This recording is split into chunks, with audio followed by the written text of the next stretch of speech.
معايا زيت كده، اهم حاجه الزيت يكون سخن، وننزل بقى بالكفته معانا نحمرها. واهم حاجه كمان يا جماعه الزيت يكون مغطي الكفته زي ما انتوا شايفين كده، عشان تتحمر كلها في وقت واحد وتاخد لون واحد. تمام.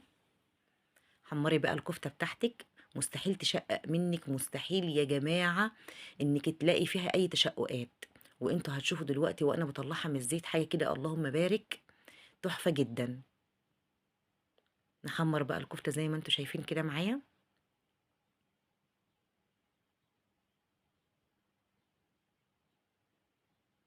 اهم حاجه الزيت بتاعك يسخن كويس علشان ما تاخدش منك اي وقت في التحمير. بسم الله ما شاء الله يا جماعه، دي مش كفته، دي بلح والله العظيم، بجد حاجه كده في منتهى الجمال، والسر كله في حبايه البطاطس. شفتوا بقى شكلها؟ مفيش صباع يا جماعه مشقق فيها ابدا، ولا يمكن تفك منك ابدا، حاجه كده تحفه جدا. بعد ما خلصنا بقى تحمير كده اهوت، ننزل بقى بالكميه لحد ما بنخلص بقى الكميه اللي احنا عايزينها. وممكن تفرزي بقى الكميه يا جماعه زي ما انتوا شايفين كده، تحمروها تشيلوها محمره. ممكن تشولها كده زي ما هي، تصبعوها كده وتظبطوها في اطباق وتشيلوها في الفريزر، وايه وتبقى جاهزه على الاكل. وده بقى كميه الكفته اللي انا قالتها يا جماعه، حاجه كده مفيش صباع فيها.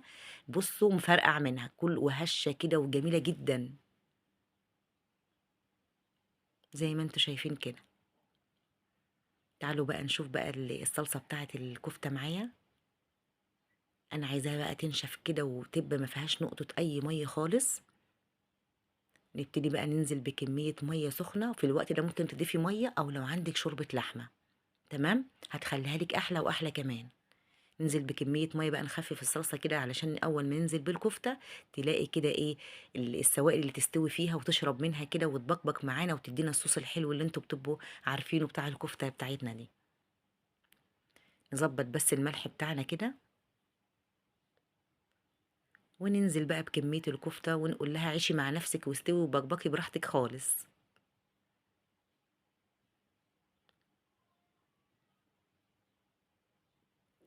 ممكن في الوقت دوت تضيفي بطاطس، بس انا صراحة ما بحبش البطاطس، انا بحبها زي ما هي كده.